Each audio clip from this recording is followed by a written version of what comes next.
कि सीजफायर को लेकर ईरानी मीडिया बड़ा दावा कर रहा है।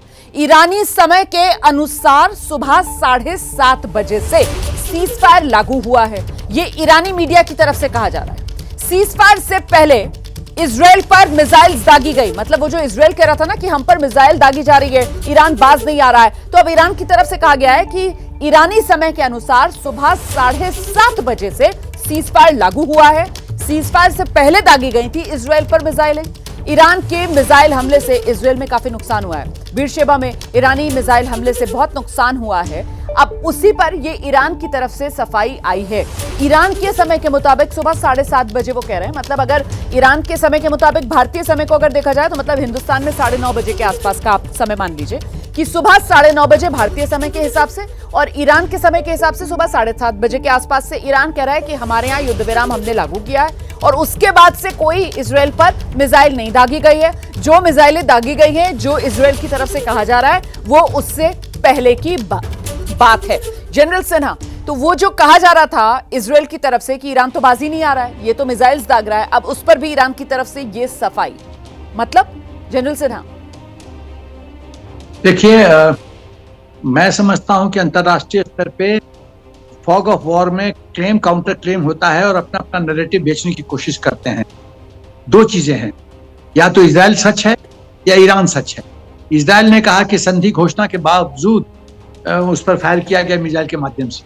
ईरान कहता है सीज फायर के पास 7:30 का टाइम दे रहा है, उसके पहले का फायरिंग हुआ है, उसके बाद का नहीं हुआ है। तो ये तो दोनों का स्टैंड अपोजिट है। लेकिन चलिए, देर आए दुरुस्त आए, जो शुभ चीज होता है अंत में वही अच्छी बात होती है। तो यदि अब दोनों देश मान रहे हैं कि भाई सीज फायर, हालांकि इजराइल ने अभी घोषणा नहीं किया, कोई कमेंट नहीं दिया है सीज फायर पे, क्योंकि हो सकता है उसको फील हो रहा हो कि जो टर्म्स कंडीशंस हैं वो उसके पूरी तरह से उसके फेवर में नहीं है।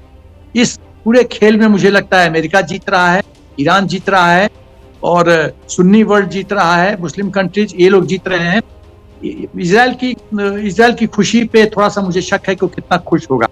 लेकिन सचमुच में यदि मैं जनरल सिन्हा आपसे जानना चाहती हूँ, जिस बात का जिक्र अभी दीपक वोरा सर कर रहे थे कि उनको नहीं लग रहा है कि 24 घंटे के बाद ये युद्ध विराम जो है वो कंटिन्यू करेगा, आपका असेसमेंट क्या है सर? ये युद्ध विराम जिसका ऐलान किया गया है डोनाल्ड ट्रंप की तरफ से ईरान और इजराइल के बीच, ये खत्म हो रहा है, युद्ध खत्म हो रहा है सर, या फिर नहीं अब मामला बढ़ेगा? क्योंकि जाहिर सी बात है यहाँ पर अगर कोई नुकसान में नजर आ रहा है तो वो तो ऐसे देखने में इजराइल ही नजर आ रहा है सर नुकसान में।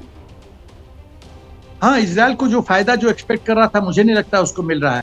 दूसरी बात है, मैं दीपक वोरा भाई साहब से एग्री करता हूँ कि, और मैं संस्कृत का एक कोट करूंगा, प्रत्यक्षम की प्रमाणम, लेट्स वॉच एंड सी कि 24 घंटे में क्या होता है। देखिए, जिंदगी में सबसे बड़ी चीज है नियत, इंटेंट। यदि नियत साफ हो और आप जो प्रॉमिस करते हो डिलीवर करते हो तो अच्छी बात है। लेकिन आप बोलते कुछ हो करते कुछ हो तो कष्ट है। और कुछ मुस्लिम कंट्रीज का तो ये बिहेवियर रहा है, कहते कुछ है करते कुछ है। तो हमको लगता है कि अभी जो ईरान की जो स्ट्रैटेजी है वो ये है कि वो जानता है कि उसको 5 से 10 साल पीछे न्यूक्लियर रेस में पीछे छोड़ दिया गया है। वो जानता है उसकी टॉप मिलिट्री मारी गई है, IRG के टॉप कमांडर्स मारे गए हैं, उसके डिफेंस हेडक्वार्टर्स पर अटैक हुआ है, उसका एयर डिफेंस सिस्टम पूरी तरह से बर्बाद हो चुका है, पूरा एयर स्पेस ईरान का इजराइल के कब्जे में है। इजराइल के फाइटर जेट जाते हैं अपनी मनमानी से, जो मर्जी आता है टारगेट पिकअप करते हैं, बर्बाद करके आ जाते हैं। तो अच्छा, खमेनी अभी इनकैपेसिटेट हो चुका है, वो फैसला लेने के ये पोजीशन में नहीं है, उसको मौत का डर सता रहा है। तो 3 उसने सक्सेसर नाम कर दिया है। जो चीफ रिप्लेस किया तो 4 दिन बाद नया चीफ ही मारा गया, अब एक और चीफ बना, उसका भी नंबर है। तो सवाल है कि सब कुछ तो लूज सिचुएशन है ईरान।